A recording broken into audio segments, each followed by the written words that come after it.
அன்பார்ந்த ஆசிக் தோழர் நேயர்களே, மீண்டும் ஒரு பரிணாமத்தில் உங்கள் மத்தியில் வந்திருக்கேன். எவ்வளவுதான் அடித்தாலும் இவன் தாங்குறான்டா அப்படிங்கிற மாதிரி தான் நமது பல்வேறு சேனல்கள் என்பது கபலீகரம் செய்யப்பட்டு காணாமல் போயிருச்சு. முன்னெல்லாம் வலிச்சிச்சு, இப்போல்லாம் ஜஸ்ட் பாஸ் அப்படிங்கிற மாதிரி நம்ம கடந்து போயிட்டோம். இது புதிய ஆசிக் தோழர் சேனல். கேட்கலாம், என்ன பாய் ஒரு வாரத்துக்கு முன்னாடி தான் ஒரு சேனல் மறுபடியும் ஆரம்பிச்சிங்கன்னு. அதுவும் அப்படி தான் பஞ்சாயத்து ஆகி போச்சு. ஸோ இந்த சேனலை பொறுத்த வரைக்கும் அல்ஹம்துலில்லாஹ் சில விஷயங்களை பேணுதலாக மேற்கொள்ளலான் இருக்கேன். உங்களுடைய ஆதரவோடு குறிப்பாக போர் சம்பந்தமான விஷயங்களை சற்று தவிர்த்து கொண்டு தமிழக அரசியல், இந்திய அரசியல் பயணங்கள் மற்றும் வரலாறுகள், குறிப்பாக இஸ்லாமியர்களுடைய உலகளாவிய அளவில் இருக்கக்கூடிய பிரச்சனைகள், குறிப்பாக அதில் இந்தியாவில் இருக்கக்கூடிய முஸ்லீம்களுடைய பிரச்சனை அப்படிங்கிற அடிப்படையில் தான் நம்ம இன்ஷா அல்லாஹ் இந்த சேனலை கொண்டு போக போகிறோம். அதில் இன்றைக்கி அல்ஹம்துலில்லாஹ் முதல் செய்தியாக நம்ம எதை பார்க்க போகிறோம்னு கேட்டிங்கன்னா, 2 தினங்களாக இந்த சவுதி அரேபியாவுடைய வெள்ளம் புயல் சம்பந்தமான பல்வேறு விஷயங்கள் பேசப்பட்டு கொண்டு வருகிறது அல்லவா, அதை குறித்து பார்க்க போகிறோம். இந்த கெட்டப் எப்படி இருக்குன்னு சொல்லுங்கள். இது நான் மாறு வேஷத்தில் வந்திருக்கேன். இனிமேல் என்னை யாரும் கண்டுபிடிக்க முடியாது, நம்ம சேனலை யாரும் தூக்க முடியாது அப்படின்னு நினைக்கிறேன். இந்த கெட்டப் நல்லா இருந்தால் சொல்லுங்கள், இப்படியே கண்டினியூ பண்ணுவோம். இல்லாட்டி எப்பயும் போல் நம்ம நார்மலாக கண்டினியூ பண்ணுவோம் இன்ஷா அல்லாஹ். வாங்க இன்றைக்கி செய்திகளுக்குள்ளே போவோம். அன்பார்ந்த உறவுகளே, சவுதி அரேபியா ஜித்தாவில் பெரிய அளவில் இன்றைக்கி வெள்ளம் மக்கள்லாம் மிகப்பெரிய அளவில் பாதிக்கப்பட்டிருக்காங்க அப்படிங்கிற செய்தி தான் 2-3 தினங்களாக சர்வதேச அளவில் வந்து கொண்டிருக்கிறது. பொதுவாக சவுதி அரேபியா மண்ணில் இந்த வெள்ளம் புயல் என்பது அரிது. குறிப்பாக புயல் அப்படின்னா செங்கடலில் இருந்து அதோடைய தாக்கத்தின் வழியாகத்தான் ஏற்படணும். ஆனால் செங்கடலில் உங்களுக்கு புயல் உருவாச்சு அப்படின்னா அது மக்காவை தாக்கும் அளவுக்கு இதுவரையும் வந்தது கிடையாது.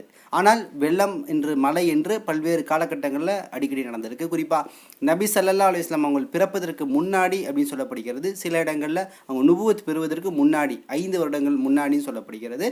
அந்த சமயத்தில் வெள்ளம் என்பது மக்காவை சுற்றி பல்வேறு இடங்களில் வந்திருக்கு. குறிப்பாக உமர் ரலியல்லாஹு அவங்களுடைய காலகட்டத்தில் வெள்ளம் வந்திருக்கு.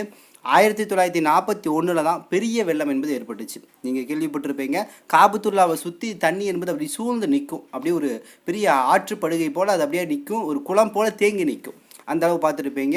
பல்வேறு ஹாஜிகள் ஸ்விம்மிங் பண்ணிட்டு போய் தவாபு செஞ்சாங்க அப்படிங்கிற விஷயங்களை எல்லாம் நம்ம கேள்விப்பட்டிருப்போம். அப்படிப்பட்ட ஒரு ஹாஜி இன்னைக்கு ஒரு பதிவு போட்டிருக்கிறாரு. அவர் கிட்டத்தட்ட 70-80 வயசு இருக்கும் போல இருக்குது. அவர் அந்த காலகட்டத்தில் நான் இப்படி நீந்தி போனேன் அப்படின்னு சொல்லிட்டு ஒரு பதிவு போட்டிருந்தார். அப்போ 1941, அதற்கப்புறம் பார்த்தீங்கன்னா 2009, 2018 இப்படிங்கிற பல்வேறு காலகட்டங்களில் மழை என்பது அதிகமாக இருந்திருக்கு. ஸோ சவுதியில் மழை அப்படின்னாலே பெரிய அளவில் அந்த மக்கள் அஞ்ச மாட்டேங்கிறாங்க. ஏன்னா மழை என்பது அரிதாக இருக்கிறனால அந்த மழையை ரொம்ப என்ஜாய் பண்ணுறாங்க, ரசிக்கிறாங்க. இப்போ சமீபமாக போன மாதம் 5ஆம் தேதி நம்ம அல்ஹம்துலில்லாஹ் உம்ரா பயணம் மேற்கொண்டிருந்தோம். உங்களுக்குலாம் தெரிஞ்சிருக்கும். நம்ம 5ஆம் தேதி உள்ளே போகிறோம். ஒரு மிதமான வெயில்னு சொல்லலாம். ரொம்ப அந்த மே மாதம் இருக்கக்கூடிய வெயிலெலாம் கிடையாது. இருந்தபோதும் அந்த உம்ராவை முடிச்சுட்டு, உம்ராவில் மக்காவுடைய அந்த 9 நாள் பயணம், அதில் நம்ம உம்ரா தவாப் என்று பல்வேறு விஷயங்கள் அமல்கள் செஞ்சோம். அங்கேருந்து நம்ம வெளியே வரக்கூடிய சமயத்தில், அதாவது 9 நாள் முடிச்சுட்டு மதீனா போகக்கூடிய சமயத்தில் அங்கே மழை என்பது ஒரு சூழல் என்பது உருவாச்சு. நம்ம போகக்கூடிய வழியிலே மக்கள் நல்ல மழை அப்படிங்கிற செய்தி வந்துச்சு. மதீனாலையும் நல்ல மழை இருந்துச்சு. ஸோ மதீனாவில் நம்ம கிளம்பும் போதும் நல்ல மழை இருந்துச்சு. ஸோ மக்கா மதீனாவில் நாங்கள் கிளம்பும் போது மழை என்பது ஆரம்ப கட்ட சூழலில் இருந்துச்சு. கிளம்பி அல்ஹம்துலில்லாஹ் இன்றைக்கி கிட்டத்தட்ட 15 நாட்களுக்கு மேலே ஆயிடுச்சு. இன்றைக்கி செய்தி வருது, மிகப்பெரிய அளவில் அங்கே வெள்ளம் வந்திருக்கு, மக்கள்லாம் சிரமப்பட்டுருக்காங்க அப்படின்னு. சவுதி அரசு வீட்டை விட்டு வெளியே வராதீங்கன்னு சொல்லக்கூடிய எச்சரிக்கையை கொடுத்துருக்கு. ஆனால் அங்கே மக்கள் எல்லாம் விமர்சனம் செஞ்சுட்டு தான் இருக்கிறாங்க. சரியான நீர் வடிகால் வசதி இங்கே இல்லை அப்படின்னு சொல்லிட்டு. இதில் சவுதியுடைய பட்டத்திற்கு MBS முகமது பின் சல்மான் 2030 விஷன் அப்படின்னு சொல்லிட்டு ஒரு பெரிய விஷன் திட்டத்தை கையில் வச்சுருக்கிறாரு. அதில் முக்காபா சிட்டி, லைன் சிட்டி அப்படின்னு சொல்லிட்டு பல்வேறு சிட்டிகளை உருவாக்குறாரு, புதிய நகரங்களை உருவாக்குறாரு. உலகமே பெரிய அளவில் சவுதியை திரும்பி பார்க்கணும், சவுதிக்கு பல்வேறு சுற்றுலா பயணிகள் வரணும் அப்படிங்கிறதுக்காக பல்வேறு திட்டங்களை கொண்டு போயிட்டுருக்கிறார். ஒரு நாட்டுடைய வளர்ச்சியில் பல்வேறு திட்டங்கள், குறிப்பாக சுற்றுலா தளத்தை மேம்படுத்துவதில் நிச்சயமாக பாராட்டணும். ஆனால் இந்த புனித நகரங்களை கெடுக்கும் விதமாக பல்வேறு விஷயங்களை சுற்றுலா தளத்தோடு இணைக்கக்கூடிய சமயத்தில் தான் இங்கே ஆபத்து என்பதும் இறைவனுடைய சாபம் என்பதும் இன்றைக்கி வந்துட்டு இருக்கு. அதை தான் கிட்டத்தட்ட இன்றைக்கி பல்வேறு மக்கள் சோஷியல் மீடியாவில் கருத்துக்களை பதிவிடுறாங்க. இந்த வெள்ளத்திற்கு அடிப்படை காரணமே இங்கே நடக்கக்கூடிய அனாச்சாரங்கள், அட்டுழியங்கள்னு சொல்லிட்டு. ஸோ இந்த வெள்ளம் என்பது வெறும் இங்கே மட்டும் கிடையாது. ஈராக்குடைய குர்திஸ்தான் பகுதியில் இன்றைக்கி வெள்ளம் இருக்குது. அங்கே சில மக்கள் இறந்துருக்காங்க. ஜித்தாவில் ஏற்பட்ட, ஜித்தா அப்படின்னா அதோடைய பேர் எனக்கு என்னுடைய வழிகாட்டி, உம்ராவுடைய வழிகாட்டி சொன்னார். ஜித்தா அப்படின்னா பாட்டின்னு அர்த்தமாம்மா. பாட்டினா ஹவ்வா அலைஹிஸ்ஸலாத்துடைய நினைவாக ஜித்தா பாட்டின்னு அந்த நகரத்துக்கு பேர் வச்சாங்கன்னா, அது பெரிய வளர்ந்த நகரம்லாம் முன்னே இல்லையாமா. மக்கா மதீனா அளவுக்கு இல்லையாமா, பின்பு தான் இதெல்லாம் டெவலப் ஆகிருக்கு. ஸோ ஹரமுடைய எல்லைகளாக இருக்கக்கூடிய மக்கா மதீனாவை தவிர்த்திருக்கக்கூடிய ஜித்தா, ரியாது போன்ற இடங்களில் தான் இன்றைக்கி அட்டூழியங்கள் பெருகி கொண்டே இருக்கிறது. அதனால தான் இறைவனுடைய சாபம் என்பது இந்த வெள்ளமாக இன்றைக்கி வந்திருக்கு அப்படிங்கிற மாதிரி செய்திகள் வருது. ஸோ இந்த வெள்ளம் எந்த சாபத்தின் வழியாக வந்ததுன்னு மக்கள் இன்றைக்கி கோடிட்டு காட்டுறாங்க அப்படின்னு கேட்டிங்கன்னா, ஜித்தாவில் ஒரு திரைப்பட நிகழ்ச்சி நடந்திருக்கு. அதாவது red C international film festival, red C international சர்வதேச திரைப்பட விழான்னு சொல்லிட்டு ஒரு விழா ஜித்தாவில் நடந்திருக்கு. ஸோ இந்த விழா நடக்கக்கூடிய வேளையில் பல்வேறு படங்கள் திரையிடப்பட்டிருக்கு. பொதுவாக இன்றைக்கி படங்கள் திரையிடுவது, அதே போல் வந்து சினிமா தியேட்டர்களை கட்டுவது அப்படின்னு சொல்லிட்டு இன்றைக்கி சவுதியுடைய அரசு வந்து மேற்குல கலாச்சாரங்களை பல கட்ட அடிப்படையில் வந்து இன்றைக்கி அமல்படுத்திகிட்டு இருக்கு. ஸோ இந்த நிகழ்ச்சி எப்படி இருந்திருக்குன்னா, பல திரைப்படங்கள், குறும்படங்கள், நெடும்படங்கள்னு சொல்லிட்டு பல்வேறு அனாச்சார படங்கள் அங்கே திரையிடப்பட்டிருக்கு. அப்படி திரையிடப்பட்டிருக்கு மற்றும் அங்கே வந்து ஆஸ்கார் விருது வாங்கின பல்வேறு நடிகர்கள் அங்கே வந்திருக்காங்க. அதில் அரைகுறை ஆடையோடு பல்வேறு நடிகைகள் என்ன பண்ணியிருக்கிறாங்க, அந்த இடத்துல வந்து ஒரு மூன் வாக் மாதிரி பண்ணியிருக்கிறாங்க. அப்போ இந்த நிகழ்ச்சி நடந்துட்டு இருக்கும் போது இந்த திரைப்பட விழாவுடைய விஷயங்கள் பேசப்பட்டு கொண்டிருக்கக்கூடிய சமயத்தில் பாங்குடைய சத்தம் ஜித்தாவில் ஒரு இடத்துல கேட்குது. பொதுவாக உங்களுக்கு தெரியும், சவுதி அரேபியாவில் உங்களுக்கு ஒரு கிலோமீட்டரில் ஒரு பள்ளிவாசல் இருக்கும். நீங்கள் ட்ராவல் பண்ணால் தெரியும், ரைட்டு லெஃப்ட்டு ரெண்டு பக்கமும் நீங்கள் பள்ளிவாசலை பார்த்துட்டே இருக்கலாம். பாங்கொலி கேட்டுக்கொண்டே இருக்கக்கூடிய ஒரு நகரம் சவுதி அரேபியா. ஸோ இந்த சவுதி அரேபியாவில் இத்தகைய அனாச்சாரம் நடக்கக்கூடிய வேலையில் பக்கத்தில் ஒரு பள்ளியுடைய பாங்கு சத்தம் கேட்டிருக்கு.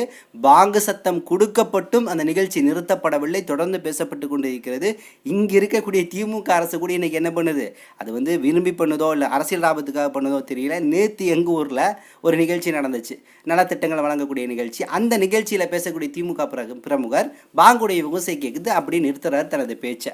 அப்போ இந்த அளவு இவங்க என்ன பண்ணிருக்காங்க. ஆனால் சவுதி என்ன பண்ணுது, ஒரு முஸ்லீம் நாடாக இருந்து கொண்டு, அதாவது புனித தலங்களை தன் கைவசம் வைத்து கொண்டிருக்கக்கூடிய சவுதியில் இன்னைக்கு எம்பிஎஸ் என்ன பண்ணிருக்கிறாரு, இது போன்ற விஷயங்களை அனுபவிச்சுட்டு இருக்கிறார். பாங்கு சொல்கிறாங்க, இவங்க பேசிக்கொண்டே இருக்கிறார்கள். பாங்கு சொல்லி தொழுகைக்கு கூடி செல்லாமல் மக்கள் அந்த நிகழ்ச்சியை உட்கார்ந்து ரசித்து கொண்டிருக்கிறார்கள். அப்போ ஹரமை தாண்டி இந்த அனாச்சாரங்கள் நடக்கக்கூடிய சமயத்தில் நாமே என்ன பண்ணிகிட்டு இருந்தோம், முன்னே இதை பற்றி பெருசாக ஏன் பேசலைன்னா, ஹரமை தாண்டி என்னமோ அக்கிரமம் பண்ணிட்டு போட்டோம். மக்கா மதீனாக்குள்ளே இவங்க அனாச்சாரங்கள் உள்ளே போகக்கூடாது. ஒருவேளை உள்ளே போச்சுன்னா சர்வதேச அளவில் உலக முஸ்லீம்கள்லாம் கொந்தளிச்சு கண்டனங்கள் தெரிவிப்பாங்க அப்படின்னு நம்ம சொல்லியிருந்தோம். ஸோ ஹரம் அப்படின்னாலே உங்களுக்கு தெரியும், மக்காவுடைய ஹரம் கிட்டத்தட்ட 10லேருந்து 18 கிலோமீட்டர் வரும். மேற்கு, வடக்கு, கிழக்குன்னு சொல்லிட்டு ஒவ்வொன்றுக்கும் ஒவ்வொரு ஆயிஷா பள்ளி எடுத்திங்கன்னா அதோட சில ஹரம்னு சொல்லுவாங்க. அது மாதிரி ஒரு 10லேருந்து 15 கிலோமீட்டர் எல்லை, 4 பக்கமும் எல்லைகளுக்குள்ளே தான் அந்த ஹரமுடைய எல்லை என்பது ஆரம்பமாகும்.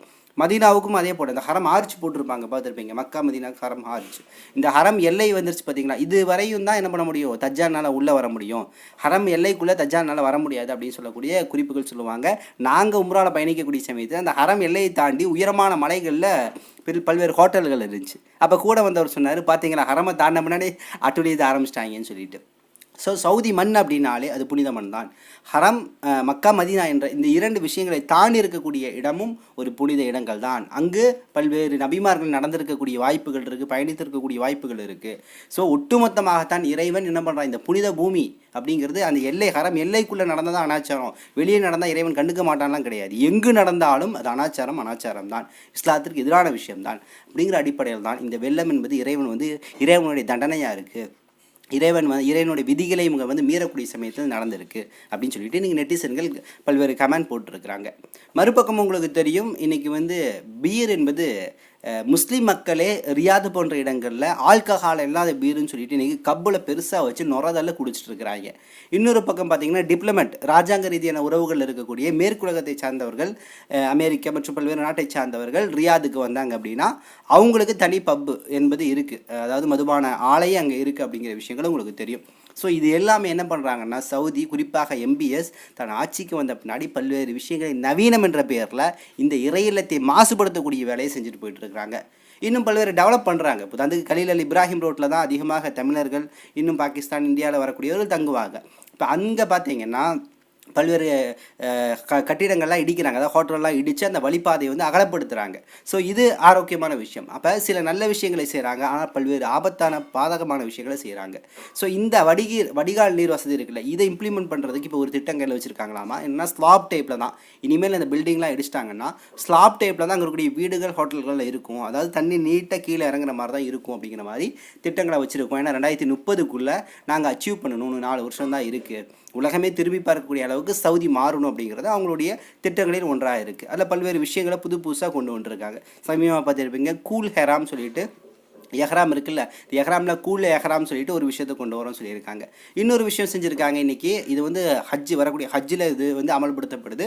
எனது கருத்து தொடர்ந்து அமல்படுத்தணும். நாமளும் அங்கே போய் ஃபோட்டோஸ் எடுத்தோம், வீடியோஸ் எடுத்தோம், நிச்சயமாக நம்ம எடுத்தோம், மறுக்கலை. ஆனால் ஹரம்குள்ளே நம்ம என்ன பண்ணல, உம்ராவில் இருக்கக்கூடிய சமயத்தில் அதை நம்ம பயன்படுத்தலை. ஏன்னா அந்த நியத்தில் நம்ம போயிருக்கோம், அது பாலாயிரும் சொல்லிட்டு. ஸோ இன்றைக்கி என்ன பண்ணியிருக்காங்கன்னா வந்து ஹரம்குள்ளே அந்த மத்தா பகுதிக்குள்ளே வந்து நீ ஃபோட்டோ எடுக்கக்கூடாதுன்னு சொல்லக்கூடிய தடையை வந்து இன்றைக்கி வச்சிருக்கிறாங்க அப்படிங்கிற செய்தி வருது.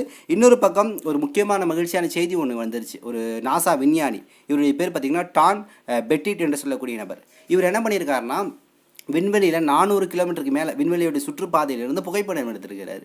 அப்போ மக்கா ரொம்ப பிரைட்னஸாக தெரிஞ்சிருக்கு, அப்படியே வெளிச்சமாக தெரிஞ்சிருக்கு. அந்த வெளிச்சத்தை பார்த்து இவரே ஆச்சரியப்பட்டு அந்த புகைப்படத்தை பகிர்ந்திருக்கிறாரு. நெட்டிசன்கள் அதை பார்த்து மிகப்பெரிய அளவில் அவரை பாராட்டிட்டு இருக்கிறாரு. அவர் வந்து சொல்கிறார், உலகத்தில் ரொம்ப வெளிச்சமான இடமா வந்து இந்த மக்கா காணப்படுதுன்னு சொல்லியிருக்கிறாரு. ஸோ அந்த வெளிச்சத்துக்கு அடிப்படை காரணம் நிச்சயமாக காபால நூறானியத்து இருக்குது அப்படிங்கிறத நம்புகிறோம். அதை சுற்றி அங்கே இருக்கக்கூடிய பிரம்மாண்டமான ஃபோக்கஸ் லைட் பார்த்தீங்கன்னா, நீங்கள் காபாக்குள்ளே போனால் தெரியும், நீங்கள் தவாபு செய்யும் போது அந்த வெளிச்சம் பார்த்தீங்கன்னா பகலை போல இருக்கும். அந்தளவு வெளிச்சம் வந்து ஃபோக்கஸ் லைட் பார்த்தீங்கன்னா மேல் பகுதி 2ஆம் தளம் மற்றும் கீழே இருக்கக்கூடிய பகுதியில் அவ்வளோ ஃபோக்கஸ் லைட் போட்டிருப்பாங்க. அந்தளவு வெளிச்சம் இருக்கும். ஸோ மேலேருந்து பார்க்கக்கூடிய சமயத்தில் இந்த வெளிச்சத்தின் காரணமாகவும் உண்மையாக காபாவில் இருக்கக்கூடிய அந்த நூறானியத்துக்கு காரணமாகவும் அது என்ன பண்ணுது, அப்படி வெளிச்சமாக தெரியுது அப்படிங்கிற ஒரு செய்தியை வந்து இன்றைக்கி பதிவு செஞ்சுருக்கிறாரு அந்த விஞ்ஞானி. ஸோ சவுதியை சுற்றி இவ்வளோ பல்வேறு விஷயங்கள் நடந்துகிட்ருக்கு. இதில் நம்ம இன்னொரு விஷயத்தை நோட் பண்ணோம். பொதுவாக இஸ்லாமிய அடிப்படையில் இன்றைக்கி நம்பிக்கை போலியாக நம்ம யார் மத்தியிலும் பரப்பக்கூடாது, அது நிலைக்காது. உதாரணத்துக்கு இன்றைக்கி இந்த ஃபோட்டோ எடுத்தது அப்படிங்கிறத அவரே பதிவு செஞ்சுருக்கிறாரு. ஆனால் பல ஆண்டுகளுக்கு முன்னாடி நீல் ஆம்ஸ்ட்ராங் வந்து நிலாவுக்கு போனார், அங்கே பாங்கு சத்தம் கெடுச்சு ஊருக்கு திரும்பி வந்துட்டு அவர் களிமா சொல்லி முஸ்லீம் ஆகிட்டாருன்னு சொல்லிட்டு மிகப்பெரிய அளவில் வந்தது பரப்பப்பட்டது.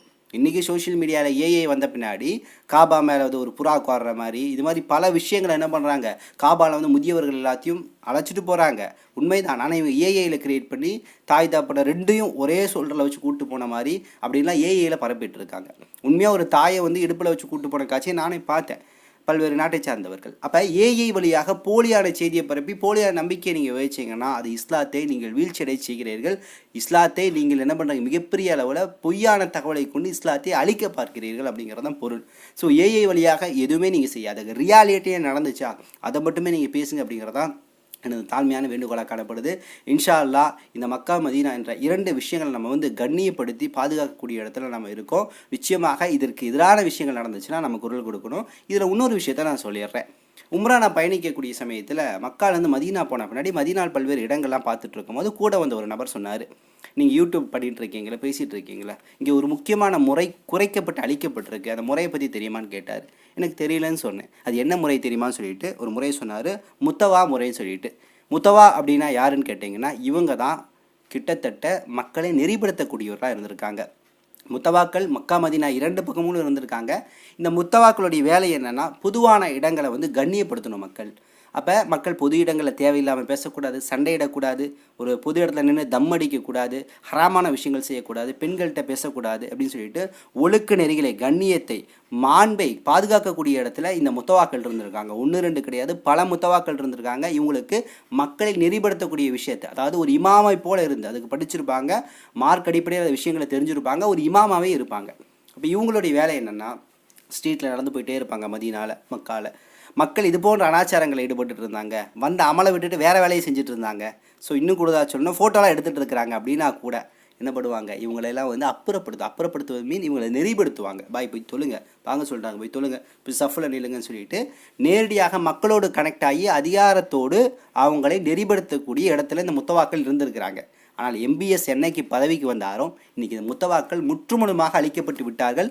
1 2 முத்தவாக்கள் இருக்கிறாங்க, பேருக்கு இருக்கிறாங்க. பெரிய அளவில் ஸ்ட்ரீட்டில் இறங்கியெல்லாம் போய் பஞ்சாயத்து பண்ணி அவங்கள வந்து நெறிப்படுத்தக்கூடிய வேலையை செய்கிறதில்ல. இப்போ இவங்களுடைய அதிகாரத்தை குறைத்து விட்டு அரசு என்ன பண்ணிருச்சுன்னா தன் கையில் அதிகாரத்தை நாங்கள் வச்சுக்கிறோம்னு சொல்லிடுச்சு. அப்போ இந்த முத்தவாக்களை குறைத்ததுலேருந்து இன்றைக்கி மக்கா மதீனாவுக்குள்ளே இன்னொரு அட்டுடைய நடக்குது.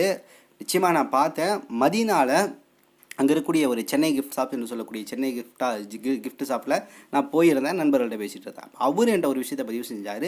இந்த மக்கா மதீனா ஹரம்குள்ளே முஸ்லீம் அல்லாதவர்களுக்கு அனுமதி கிடையாது, ஆனால் இன்றைக்கி யூதர்கள் வந்து செல்கிறார்கள் அப்படின்னு சொன்னார். எனக்கு ரொம்ப ஷாக்காயிருச்சு. ஏன்னா அவர் பேசிகிட்டு இருக்கும்போது தான் ஒரு யூதன் வந்து ஃபோட்டோலாம் எடுத்துகிட்டு கிராஸ் பண்ணிட்டு போனாங்கிறத காட்டுறாரு, கை கூப்பிட்டு காட்டுறாரு.